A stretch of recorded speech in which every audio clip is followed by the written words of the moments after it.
Morning all of you. आपके जैसे 2 revision test हो चुके हैं, है ना, और सारा सिलेबस भी हमने बार बार रिवाइज किया है और खत्म भी हो गया है। सबसे पहले क्लास शुरू करने से पहले I am thankful to all the students जिन्होंने विश भेजी अपनी अपनी टीचर्स डे पर।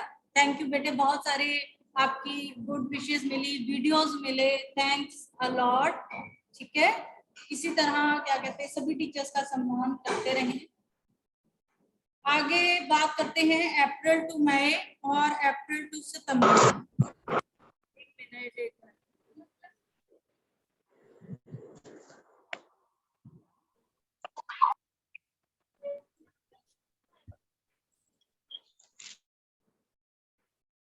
पार्ट 1 हम पंछी उन्मुक्त गगन के, दादी माँ, माले की बेटियां और कठपुतली। पार्ट 5 मिठाई वाला, रक्त और हमारा शरीर, पापा खो गए, शाम एक किसान और रहीम के दो। ठीक है, ये पार्ट हमने रिवाइज, अगर आप इनमें से कोई आपको मुश्किल लगता है वो बताएं, वो कर लेंगे। ग्रामर में कोई टॉपिक आपको मुश्किल लगता है, विलोम शब्द है 1 से 20 और 21 से 40, मतलब पूरे हैं 1 से 40।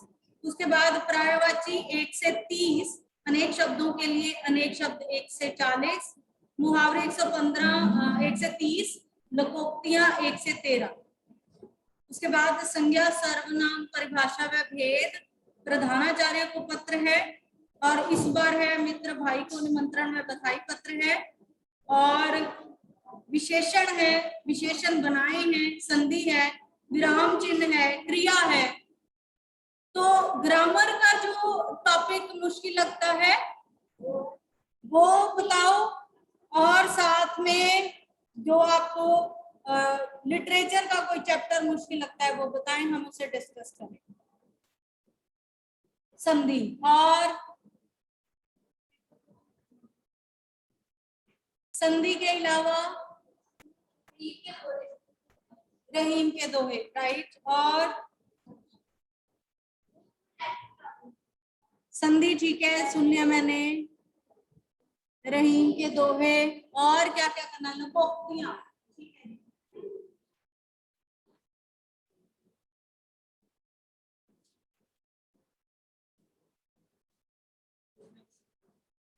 लोकोक्तियां, रहीम के दोहे,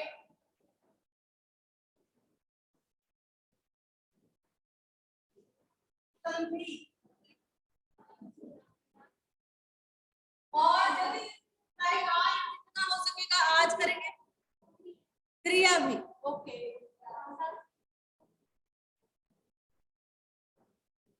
कोई चैप्टर किसी को और मुश्किल कुछ लगता है तो प्लीज बोले। रहीम के दोहे हो गया, ठीक है, बुक निकालो, बुक दो जरा। लोकोक्तियां, संधि, लोकोक्तियां, रहीम के दोहे। चलिए, यहाँ भी सबने यही बोला है। ये 4 टॉपिक हैं, तो 2 आज कर लेते हैं, 2 अगले पीरियड में। कल हमारा शायद हॉलीडे है, लोकोक्तियां, रहीम के दोहे हम आज करेंगे, संधि, क्रिया हम वेडनेसडे के पीरियड में करेंगे। लाइए जी, बुक दो। श्री गुरु ग्रंथ साहिब जी का प्रकाश उत्सव दिवस है, ठीक है।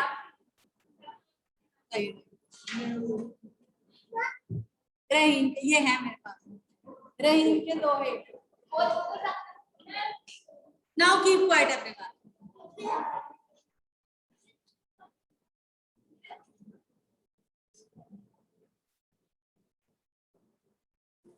पाठ 11, रहीम के दोहे।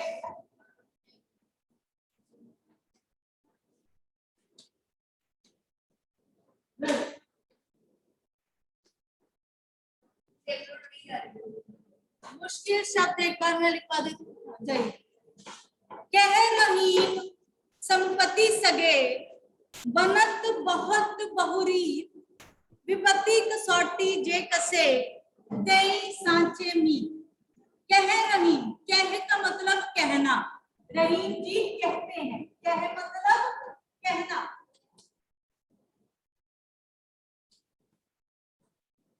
संपत्ति सगे, संपत्ति धन दौलत होना, सगे मतलब हमारे मित्र या सगे रिश्तेदार बनना अपने। बनत बहुत बहुरीत, बहुरीत मतलब अनेक प्रकार से, बहुरीत अनेक प्रकार से।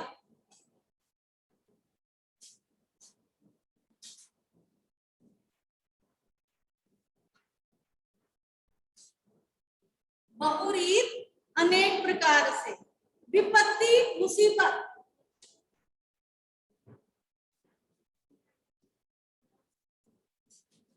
कसौटी मतलब परख, कसौटी परख।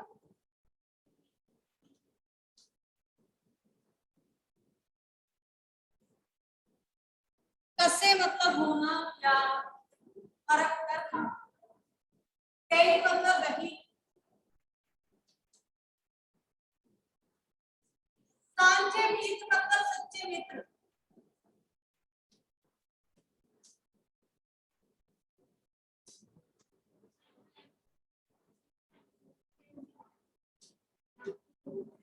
सांचे मित्र मतलब सच्चे मित्र। तो रहीम जी कहते हैं कि जब किसी व्यक्ति के पास खूब सारी धन दौलत संपत्ति होती है तो लोग तरह तरह से उसके सगे बनते हैं, उससे अपनी रिश्तेदारियां निकालते हैं संपत्ति के लालच। ठीक है, तो रहीम जी कहते हैं कि जब किसी व्यक्ति के पास बहुत सारी धन संपत्ति होती है तो लोग तरह तरह से उसके अपने बनने की कोशिश करते हैं। विपत्ति कसौटी जे कसे तेई साचे मील। रहीम जी कहते हैं लेकिन मुसीबत के वक्त ही सच्चे मित्र की पहचान होती है। जो मुसीबत के वक्त काम आता है वही हमारा सच्चा मित्र है। ठीक है, विपत्ति कसौटी जे कसे, जो मुसीबत की परख पर खरा उतरे, जो मुसीबत के समय काम आ जाए, वही हमारे सच्चे मित्र होते हैं। पहला पैराग्राफ इतना मुश्किल नहीं है। रहीम जी कहते हैं कि अगर हमारे पास बहुत सारी धन दौलत संपत्ति है तो लोग तरह तरह से हमारे अपने बनने की कोशिश करते हैं, लेकिन असली सच्चे मित्रों की पहचान कब होती है? मुसीबत के वक्त। और जो मुसीबत में आपका साथ दे वही आपका सच्चा मित्र है। आगे, जाल परे जल जात बह तजमीनन को मोह, रहीमन मछली प्रेम को कऊ न छाड़ती छो। जाल परे, जाल का पड़ना, जैसे आपने देखा मछुआरे जो है वो नदी या समुद्र में जाल डालते हैं, उसे हम क्या कहते हैं? जाल पड़ना। ठीक है, जाल पड़े चल जात बह, जात बह मतलब बह जाना, बह जाना। जल मतलब पानी, इतना तो पता ना आपको। तज मतलब छोड़ना, मीनन मतलब मछली,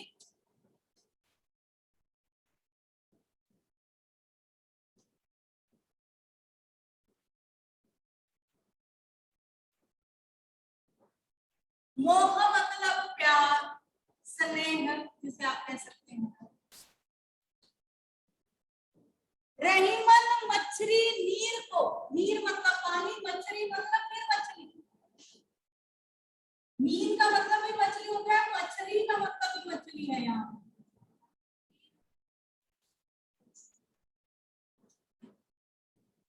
ठीक है, रहीमन मछली नीर को कऊ, कऊ मतलब तब भी, तब भी।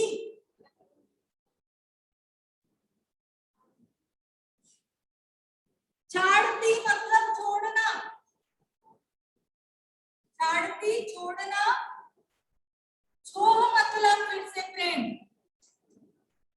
छोह प्रेम या प्यार।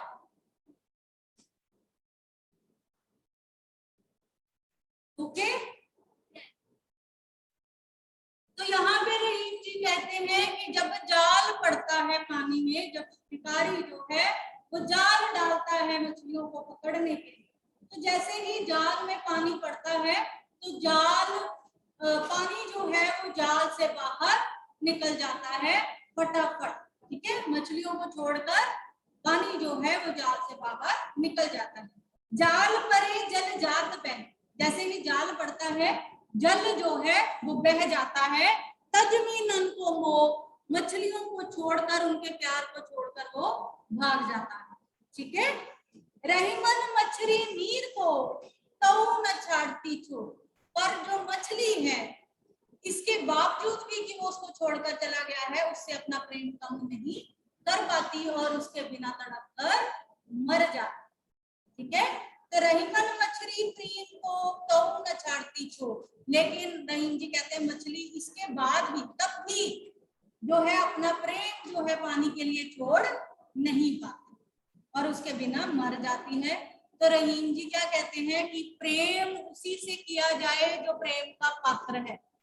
स्वार्थी इंसान से प्रेम करना मुसीबत में पड़ना है। ठीक है। स्वार्थी व्यक्ति कभी भी आपका साथ नहीं देगा, तो एक तरफा प्रेम नहीं होना चाहिए और किसी स्वार्थी के साथ प्रेम नहीं करना चाहिए। गॉट इट बेटे?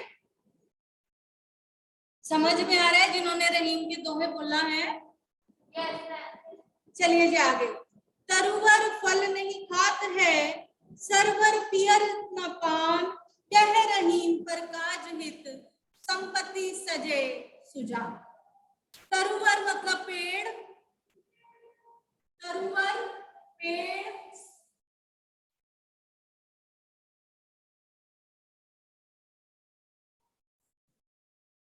तरुवर पेड़, ठीक है। फल नहीं खात, नहीं मतलब नहीं, नहीं, खात मतलब खाते हैं,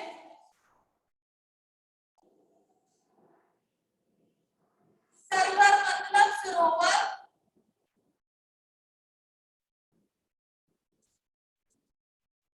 पियत मतलब पीना,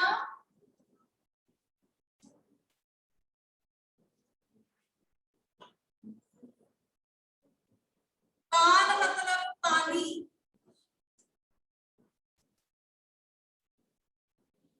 कह रही पर काज मतलब दूसरों की भलाई,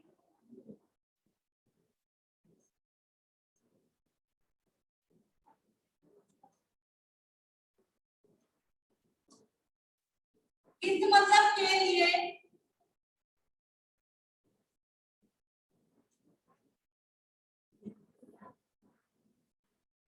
संपत्ति आप सभी जानते हैं, मैंने आपको संपत्ति बताया है। संचयी मतलब जमा करना, जमा करना या इकट्ठा करना। सुजान मतलब अच्छे लोग, सज्जन पुरुष।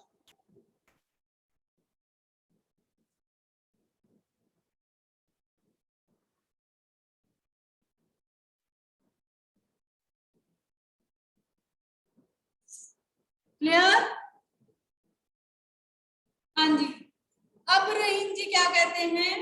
तरवर फल नहीं खाते हैं, सरवर पियत न पान। तो कहते हैं जिस प्रकार पेड़ अपना फल खुद नहीं खाता, उसका फल दूसरों के लिए होता है, उसका मतलब जो भी कार्य है, प्रयोजन है, वो दूसरों की भलाई के लिए है।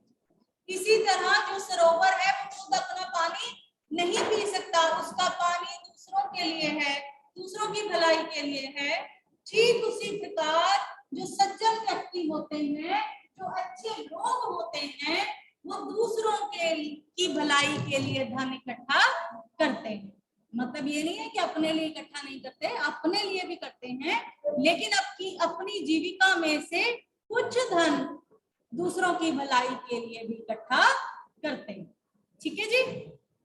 ये तो बड़ा इजी है कि जिस प्रकार पेड़ अपना फल नहीं खा सकता और तालाब अपना पानी नहीं पी सकता, उनका फल और पानी दूसरों के काम आते हैं, दूसरों के लिए होते हैं। इसी प्रकार जो अच्छे लोग होते हैं, सज्जन लोग होते हैं, वो अपनी संपत्ति जो है वो दूसरों की भलाई के लिए इकट्ठा करते हैं। पर लिख रही हूँ, जब मैंने साथ साथ में आपको जब पहले भी कराया तब भी लिखवाई थी, लेकिन पढ़ने वाली बात है, अगर आप 2 बार पढ़ेंगे तो आपको इजीली समझ आ जाएगा, इतने मुश्किल शब्द है नहीं। चलिए अगला, थोथे बादल कबार के, थोथे मतलब खाली,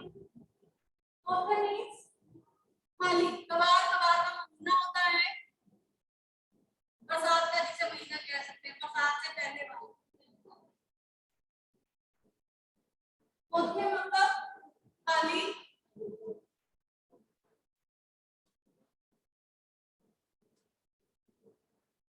कवार मतलब कवार महीने के, बादल, बादल मतलब बादल,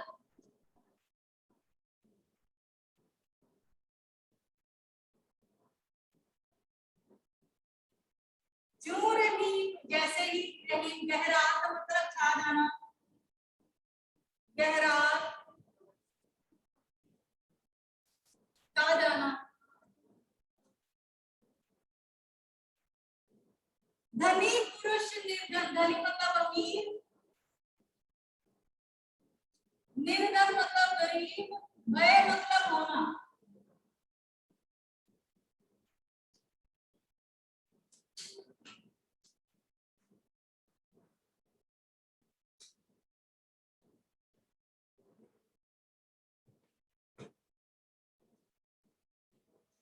करे पांचवी बात, करे मतलब करना, पांचवी मतलब पिछली बातें,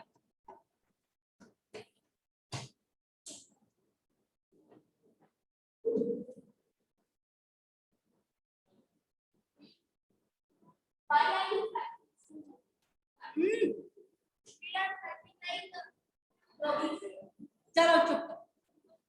चौथे बादल कवार के जू रहीम गहरा, रहीम जी कहते हैं जिस प्रकार कवार महीने के खाली बादल जो होते हैं जिनमें पानी बिल्कुल नहीं होता, वो छा जाते हैं पूरे आसमान पर और खूब आवाज करते हैं कि अभी बहुत ज्यादा बरसेंगे, लेकिन उनमें पानी नहीं होता, हवा के साथ वो उड़ जाते हैं। तो वो कहते हैं जैसे चौथे बादल कवार के जू रहीम गहरा, कवार महीने के जो खाली बादल होते हैं जो पूरे आसमान पर छा जाते हैं और खूब शोर करते हैं, कहते उसी प्रकार धनी पुरुष निर्धन भय करे पांचवी बात, कि अमीर लोग ऐसे जो अब बहुत गरीब हो चुके हैं लेकिन वो अपनी पिछली बातों को नहीं छोड़ते, उनको याद करते रहते हैं और उनका दिखावा करते रहते हैं।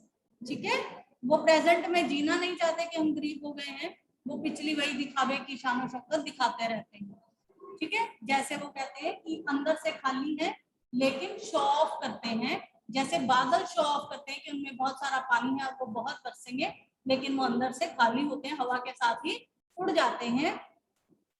ठीक उसी प्रकार धनी लोग जो पहले धनी थे लेकिन अब निर्धन हो चुके हैं, वो इस बात को मानते नहीं है, सत्य को स्वीकार नहीं करते हैं और वही पुरानी बातें दोहराते रहते हैं, दिखावा करते रहते हैं, अमीर होने का दिखावा करते रहते हैं। ठीक है जी, कोई मुश्किल? इधर जो बैठे हैं ऑनलाइन, लास्ट, धरती की सी रीत है शीत धामों में, जैसी परी सो सहले क्यों रहीम ये दिल। धरती मतलब पृथ्वी, आप जानते हैं, धरती की सी रीत, रीत मतलब स्वभाव,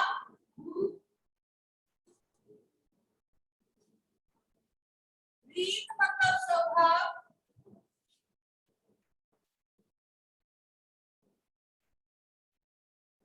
शीत मतलब सर्दी,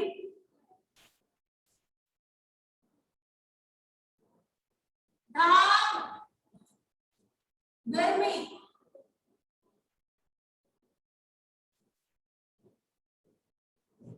मेघ बारिश,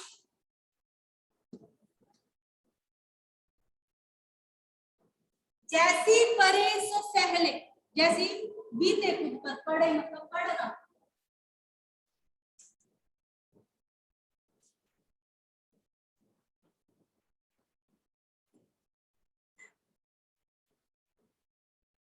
सह रहे मतलब सहना, सह रहे सहना,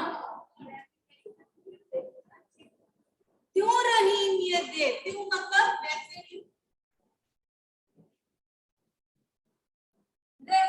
ये है देह, देह मतलब शरीर।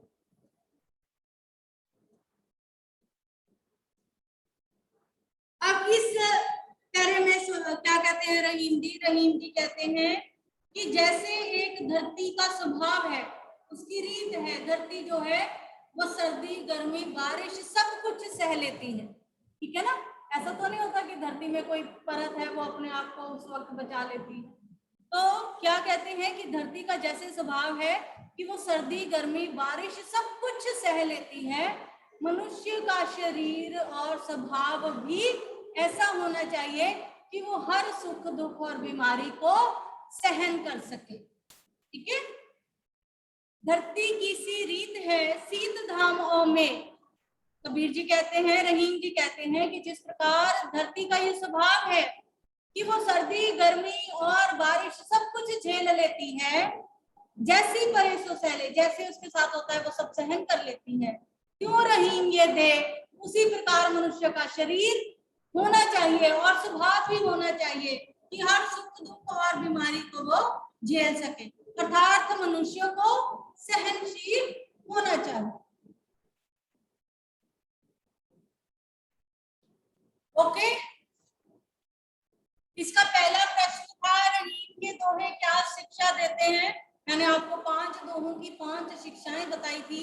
रहीम के दोहे निम्नलिखित शिक्षा देते हैं कि मतलब के सच्चे मित्रों की पहचान मुसीबत के वक्त होती है, दूसरी स्वार्थी व्यक्तियों से प्रेम नहीं करना चाहिए, तीसरी सीख क्या है, हमें दूसरों की भलाई के लिए कार्य करना चाहिए, चौथी कि दिखावा नहीं करना चाहिए, पांचवा मनुष्य को सहनशील होना चाहिए। ये 5 शिक्षा है। रहीम जी सज्जन व्यक्ति किसे मानते हैं? रहीम जी सज्जन व्यक्ति उन्हें मानते हैं जो दूसरों की भलाई के लिए कार्य करते हैं या धन इकट्ठा करते हैं, ठीक है। आगे धरती की उदाहरण देकर रहीम जी क्या कहना चाहते हैं? धरती की उदाहरण देकर रहीम जी कहना चाहते हैं कि मनुष्य का शरीर और स्वभाव सहनशील होना चाहिए। बेटे, इसमें किसी को अब भी कोई प्रॉब्लम है तो पूछे, उससे आगे हम लोकोक्तियां कर रहे हैं। लोकोक्तियां कितनी है सिलेबस में? 1 से 13। वो संधि है, लोकोक्तियों की बात कर रही हूं मैं।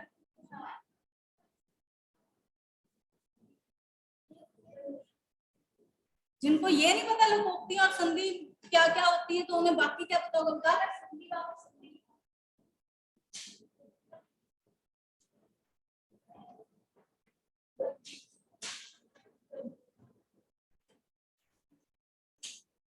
चलिए जी, लोकोक्तियां मैंने आपको पहले भी समझाया था कि इसके अर्थ आपको अच्छी तरह से पता होने चाहिए, वो चाहे जैसे मर्जी याद करो, ठीक है।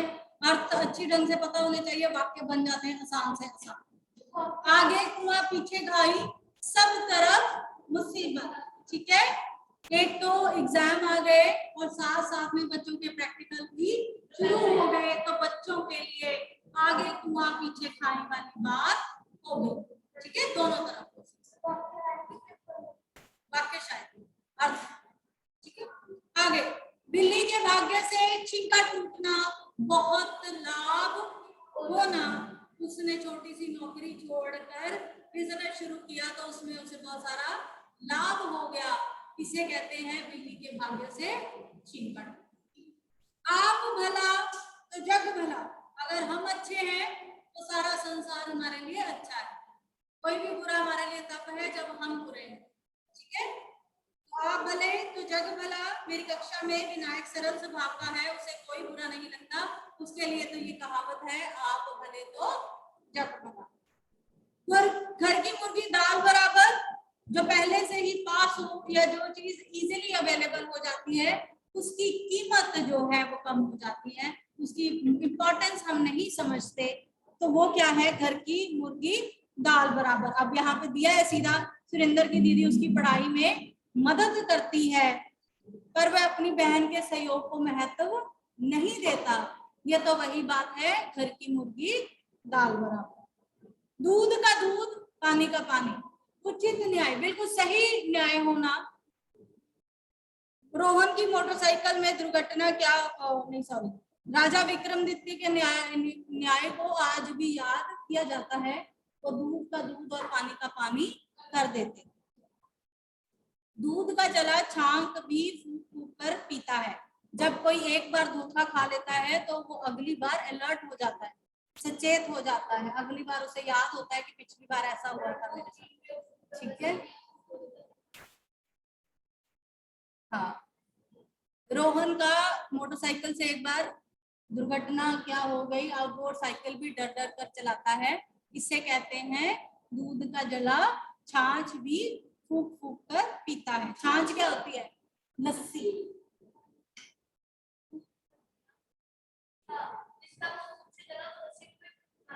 हाँ, जबकि लस्सी ऑलरेडी ठंडी होती है। शुक्र, दिमाग की बत्ती दे। अध जल गगरी छलकत जाए, कम ज्ञान वाले ज्यादा दिखावा करते हैं। ठीक है। सेकंड डिवीजन में उसने बीए का पास कर लिया, पूरे गांव में लोग सुनाता है, उसका तो वो हाल है, अध जल गगरी छलकत जाए। एक मछली सारे तालाब को गंदा करती है, एक बुरा व्यक्ति या एक की बुराई सबको बुरा बना देती है। हमारी कक्षा में सभी अच्छे बच्चे हैं, हमें डर है कि कोई गलत बच्चा ना आ जाए उसकी संगत में। एक मछली कहा जा सकता है कि एक मछली सारे तालाब को गंदा करती है। बस भैंस के आगे बीन बजाना, लापरवाह के आगे दुखड़ा रोना या अनपढ़ के आगे ज्ञान की बात करना। आजकल के नेताओं को अपनी परेशानी बताना तो भैंस के आगे बीन बजाना है। उसके बाद काला अक्षर भैंस बराबर पूरी तरह से अनपढ़ होना। राधा ने कोई पढ़ाई नहीं की है, उसके लिए काला अक्षर भैंस के बराबर है। बंदर क्या जाने अदरक का स्वाद। मूर्ख व्यक्ति को गुणों की जो है वो पहचान नहीं होती। राम प्रसाद अनपढ़ है और दूसरों को भी पढ़ाई ना करने की सलाह दे रहा है। ये वही बात है, अनपढ़ बंदर क्या जाने अदरक का स्वाद। ऊंट के मुंह में जीरा आवश्यकता से बहुत कम, अचानक आई बाढ़ से सारे लोग जो है वो बेघर हो गए और उन्हें कुछ ही पैकेट खाने के लिए मिले, तो उनके लिए तो ऊंट के मुंह में जीरा वाली बात हो गई। चोर की दाढ़ी में तिनका। जो अपराधी है वो स्वयं ही अपनी सफाई देने लग जाता है। परीक्षा के समय जब अध्यापिका ने नमन को पूछ कर देखा तो वो कहने लगा, मैम हम नहीं पूछ रहे थे। ये सुनकर अध्यापिका ने कहा, चोर की दाढ़ी में तिनका। ठीक है।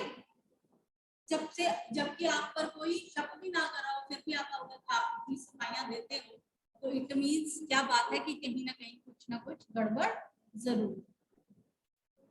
लोकोक्तियां, नाउ संधि। संधि जब करने का टाइम है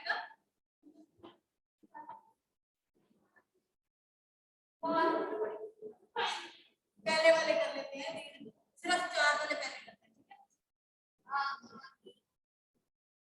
दीर्घ संधि, दीर्घ का अर्थ मैंने आप सबको क्या बताया था? बड़ा, है ना। इसमें किन 3 वर्णों की संधि है, जल्दी से बताओ।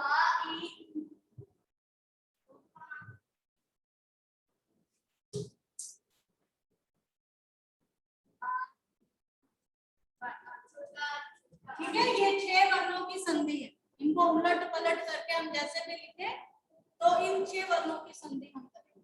दीर्घ मतलब बड़ा। तो सबसे पहले अ की लेते हैं हम। अ की अ के साथ अगर हम संधि करते हैं तो नतीजा क्या आएगा? हमेशा बड़ा अ। इसी तरह छोटा अ प्लस बड़ा अ इज इक्वल टू बड़ा अ। अब बड़ा अ प्लस छोटा अ, बड़ा आ प्लस आ।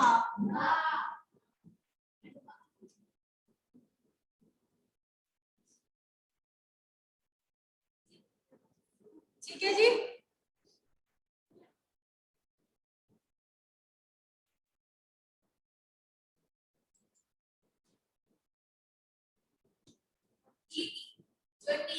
चलो चलो संधि विच्छेद भी याद है? क्या पढ़ाया था मैंने संधि विच्छेद? क्या है संधि विच्छेद? बोलो। जब नहीं पता होता तो बेवजह मत बोलो। संधि विच्छेद क्या पढ़ाया था, क्या होता है जल्दी?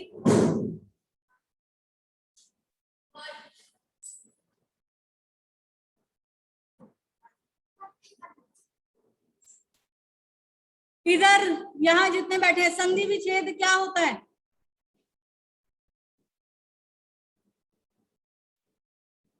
No one. जब हम दो अक्षरों को मिलाते, दो वर्णों को मिलाकर संधि करते हैं, वो क्या होता है? संधि करना। जब हम एक अक्षर जो दिया गया है संधि वाला, उसके अलग अलग करके लिखते हैं, दो शब्द लिखते हैं, वो क्या होता है? विच्छेद करना। और दोनों है, संधि नहीं है केवल आपके सिलेबस में, संधि विच्छेद करना भी है। जब हम संधि करते हैं हमें विच्छेद करना आना चाहिए।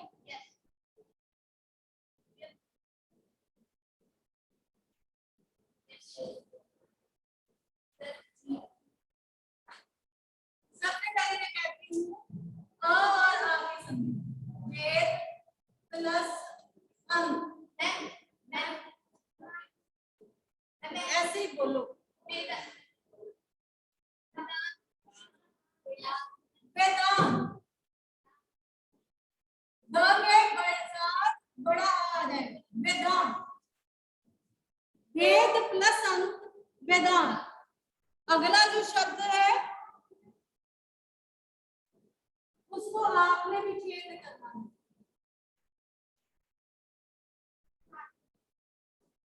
इसका विच्छेद करें।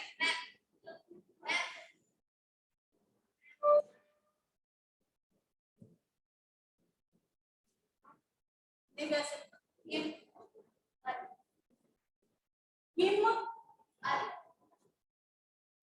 प्लस आल्य। आल्य मतलब घर होता है, बर्फ का घर, हिमालय। ठीक है। अ और आ की संधि जैसे बड़ा, उसके बाद बड़ा रेखा प्लस अंकित।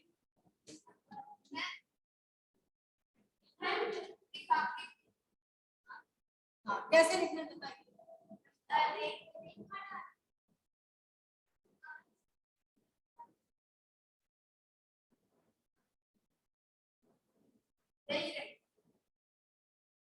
ओके,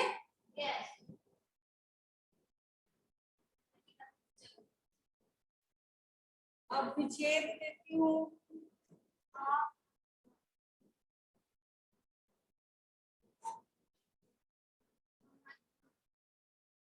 विच्छेद करें। बस दो लोगों को समझ आए, बाकी सब क्या कर रहे हैं? हाँ कृष्णा बोलिए।